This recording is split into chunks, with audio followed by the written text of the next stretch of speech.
Everyone, कैसे हैं आप सब। आई होप आप सब अच्छे ही होंगे। तो आज मेरा IBPS PO का एग्ज़ाम था, तो मैंने सोचा क्यों ना मैं आपके साथ अपना एक्सपीरियंस शेयर करूं। एग्ज़ाम का पैटर्न कैसा था, क्वेश्चन ड्यूएबल थे कि नहीं थे, मतलब ऑल ओवर। तो पेपर देखा जाए तो इजी टू मॉडरेट ही आया था, टफ़ नहीं था। इंग्लिश मुझे थोड़ी सी टफ़ लगी, बाकी क्वांट्स और रीजनिंग इजी थी। तो आइए हम शुरू करते हैं रीजनिंग से, क्योंकि पहले रीजनिंग का ही सेक्शन ओपन हुआ था। तो रीजनिंग में सारी पज़ल ड्यूएबल थी, कुछ तो इजी ही कहेंगे।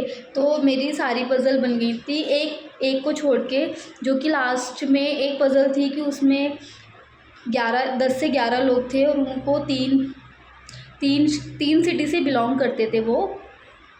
तो उनको वेरिएबल था उसमें कलर का, तो उनको कौन सा कलर पसंद है, कौन से किस सिटी में रहते हैं।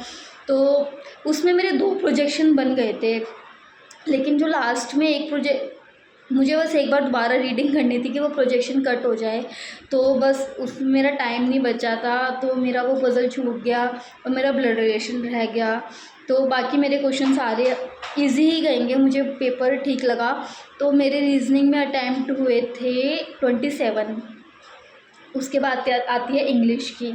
इंग्लिश में फ़र्स्ट ऑफ़ ऑल पहले पैरा रीडिंग कॉम्प्रिहेंशन आया, उसको मैंने इग्नोर ही कर दिया था पूरा। उसके बाद में मेरा ओपन हुआ था, उसके बाद मैंने किया था, मैंने पहले मिस स्पेल्ड कर लिए, एरर 1-2 क्वेश्चन करी थी, मुझे समझ नहीं आ रही थी।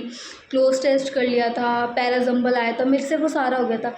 रीडिंग कॉम्प्रिहेंशन में ऐसा था कि वो थोड़ा सा टफ़ लगा मुझे, क्योंकि बार बार पढ़ने पे उसमें क्वेश्चन सॉल्व ही नहीं हो रहे थे, मतलब क्वेश्चन का डाउट लग रहा था। तो इसलिए मैंने उसको अवॉइड क्या क्वेश्चन करे थे, बट उसमें मेरे 3-4 क्वेश्चन रह गए थे।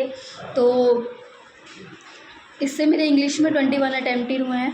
उसके बाद आते हैं क्वांट्स पे। क्वांट्स में ऐसा था कि क्वांट्स में 5 क्वेश्चन सिंप्लीफिकेशन के थे और 5 सिंप्लीफिकेशन था, और इनइक्वालिटी थी जो कि बहुत इजी थी, ड्यूएबल थी, फटाफट हो गई थी वो मेरे से।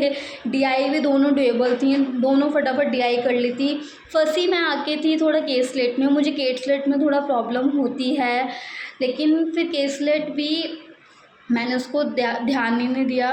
फिर मैं आई अर्थमेटिक में मुझसे 1-2 क्वेश्चन नहीं हुए, ज़्यादा सॉल्व भी नहीं हो रहे थे तो 1 लाइनर, बट पता नहीं क्या दिक्कत थी क्या नहीं थी, मुझसे हुए नहीं। तो मेरे उसको देख के मेरे क्वांट्स में अटैम्प्ट रहे हैं 22, जो कि ऑफकोर्स आई नो कम हैं, क्योंकि अगर मेरे को लग रहा था कि मेरे अर्थमेटिक के 3-4 क्वेश्चन बन जाते ना, तो शायद मेरा एग्ज़ाम और अच्छा हो जाता, बट फिर टाइमिंग ही चला गया था। एक क्वेश्चन हुआ भी तो तब तक टाइमिंग सॉल्व ही हुआ था, टाइम चला गया, तो मैं उसको कर ही नहीं पाई। तो मेरे फिर ओवरऑल अटैम्प्ट 70 रहे, जो कि मेरे हिसाब से थोड़ा कम है, क्योंकि मुझे था कि मेरी रीजनिंग में वो पज़ल कंप्लीट ही हो गई थी, सिर्फ प्रोजेक्शन की वजह 2 प्रोजेक्शन पूरे आ गए थे, सिर्फ एक प्रोजेक्शन का कैंसिल होना ही रह गया था। अगर वो कैंसिल हो जाती वो भी हो जाती, बट नहीं हुई। और इधर अर्थमेटिक के 3-4 क्वेश्चन हो जाते तो 75-76 इसको प्लस जा सकते थे मार्क्स, बट नहीं गए। बाकी ठीक था, एग्ज़ाम अच्छा हुआ, ओवरऑल क्वेश्चन अच्छे थे, ड्यूएबल क्वेश्चन थे, आप टफ़ नहीं बोलेंगे। बाकी देखते हैं क्या होता है, मेंस की तैयारी तो करनी ही करनी है। बाकी आप लोग मुझे कमेंट में बताइए कि आप लोगों ने कितने अटेम्प्ट किए, आपका एग्ज़ाम कैसा रहा, आपका एक्सपीरियंस कैसा रहा। प्लीज़ कमेंट करके बताइएगा। Okay, bye.